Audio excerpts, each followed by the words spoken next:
Hey, Passport Pals. Ready for a deep dive? We're going to be exploring India's new passport rules for 2025. It's a pretty big shakeup. Yeah, it is. It's interesting to see how India is really embracing digitalization with these new changes. It kind of reflects a larger global trend, too. Totally. Okay, so let's set the scene. You're getting ready for that big trip abroad, right? Super exciting. But then you realize you need to check your passport, and oh boy, India's made some pretty major updates. So we're going to break down all those changes and what they mean for you, the traveler. I mean, have you ever thought about your passport working like some kind of high-tech barcode? Or imagine this, no more parents' names in your passport. It's going to be way more personal. And get this, if you were born after a certain date, you'll really need to understand the importance of that birth certificate. Right, let's dive into that birth certificate rule first. It's kind of a game changer. So anyone born on or after October 1st, 2023 will absolutely need a birth certificate when applying for a passport. No two ways about it. Yeah, I can see it now. A whole generation frantically searching for those birth certificates. But really, what's the reason for this change? Well, it's all about security and standardization. The government is aiming to have one single trusted document for proof of age.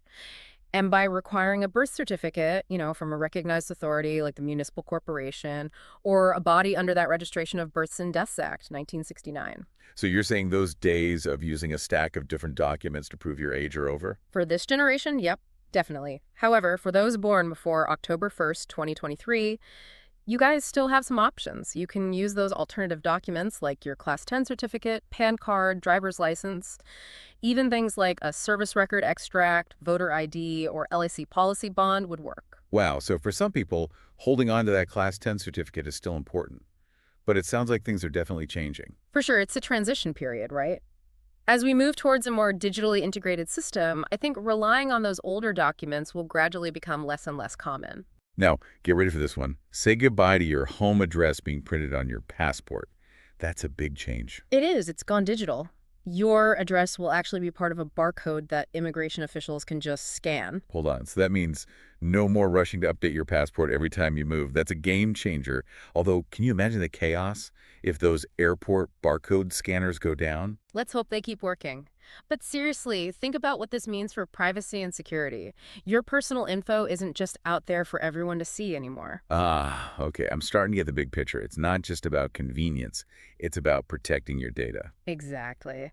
And speaking of changes, have you heard about the new color-coded passports? Color-coded passports. Okay, now I'm intrigued. Does this mean I finally get some VIP treatment? Not quite. It's mostly for quick identification.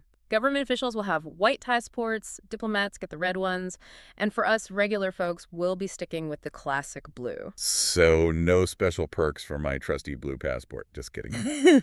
But seriously, what's the idea behind this color coding? Well, different countries have different systems, but for India, it's really about helping officials do their jobs more efficiently, makes identification clearer, and it kind of brings India in line with what a lot of other countries are doing. Interesting. It does seem like these changes are making India's passport system more modern and more connected to global trends. Absolutely. And you know what else reflects that global trend? The removal of parents' names from the passport. Whoa, that's a big one. It's like your passport is becoming even more about you as an individual. You got it. This change is recognizing that not everyone fits neatly into a traditional family structure, and it also gives people more privacy. That makes sense. For people who might have, let's say, complex family situations or really value their privacy or just want a passport that reflects their individual identity, this is a positive change. Absolutely. And to make sure this new system runs smoothly, the government is increasing the number of passport seva kendras. Wait, hold on. What exactly are passport seva kendras again? Oh, right. Sorry. Basically, they are passport service centers. Yeah. You go there to apply for a new passport, renew your old one, or just get help with passport stuff. By increasing the number of centers, are hoping to speed up processing times, cut down those long queues, and maybe even make the whole passport experience a bit less stressful. Less stress when dealing with passport stuff. Sign me up. So it sounds like the goal is to make everything about getting a passport or renewing it more accessible and efficient. But with all these new rules, it's natural to wonder, how will this actually affect someone traveling? What are the real impacts of these changes? Great question, and that's exactly what we're going to dig into next. Stay tuned for part 2 of our deep dive, where we'll explore how these changes might affect your travel experience. It's kind of wild to think about the long-term impact of all these changes, like this move towards digital ID. Yeah, it's convenient and maybe more secure, but it definitely raises some questions about data privacy and, who has access to all this information. That's a good point. It's like we're giving up a little bit of privacy for a smoother travel experience. Mm. But honestly, isn't that happening everywhere these days? Online shopping, social media, our phones. Yeah, absolutely. It's this trade-off that comes with being in a digital world, right? I think the important thing is to make sure these systems are really secure and transparent, and that we have clear rules to protect our data from misuse. Right, so just because that barcode on our passport might make things easier, it doesn't mean we should just blindly trust that our information is safe, right? Exactly. Governments, tech companies, and us as individuals all have a responsibility to make sure data is handled properly. We need to be informed and careful about our digital footprint. So we've talked about the pros and cons of a digital passport system, but let's get practical for a second. Imagine you're at the airport, ready for that amazing trip. What can travelers actually expect with these new rules in place? Well, the first thing you'll notice is a change in the document check.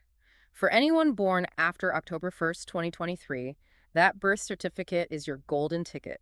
No more last-minute scrambles. Right, and for those of us born before that date, it's probably still a good idea to keep those old documents organized, just in case, right? At least for the next few years. Definitely better to be safe than sorry, right? Now, once you're through those initial checks, the rest should be pretty similar. But with those barcodes for addresses, there might be some new procedures at immigration. I can just picture it now. A huge line at immigration while the officer tries to figure out a blurry barcode. Hey, I swear I haven't moved in the last 5 minutes. Hopefully, the technology will be up to speed. But really, the barcode thing is meant to speed things up, a quick scan, and boom, you're good to go. And with those extra passport savicendras, I'm guessing the whole application and renewal process should be a lot less of a headache. That's the plan. The government's also encouraging folks to do everything online, applications, appointments, the whole 9 yards, so fewer trips to the office and less time waiting around. So it seems like the goal is to create a faster, more convenient passport experience using technology. Exactly. Of course, with any big tech changes, there's always a period of getting used to it. But overall, they're trying to make the passport system more secure, more efficient, and really bring it in line with how things are done globally. I'm seeing how things are moving towards a world where our passports are less about those little booklets and more about like our digital identities. Mhm. But what does that actually mean for the average person traveling? What's the real world impact? That's what we'll be digging into in part 3 of our deep dive, so stick around. Okay, deep divers, we're back for the final part of our journey into India's new passport system for 2025. We've covered a lot of ground, the digital shift, the barcode thing, how they want to make the whole travel experience better. But let's get down to brass tacks. What does this mean for you, the traveler, out there in the real world? One of the biggest impacts, at least from what I see, is how we think about and manage all our personal information. Like with passports becoming more digital, we really got to be aware of what we're sharing and how it could be used. So it's not just about remembering that birth certificate.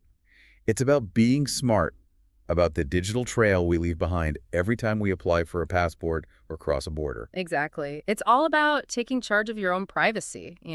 Understanding those terms and conditions when you're using online passport services, being cautious on platforms that might not be secure, even checking those credit reports regularly, just in case. It sounds like digital smarts are becoming as important as packing your suitcase. Absolutely. We want to enjoy all the good stuff that comes with the digital world, but we got to know how to do it safely.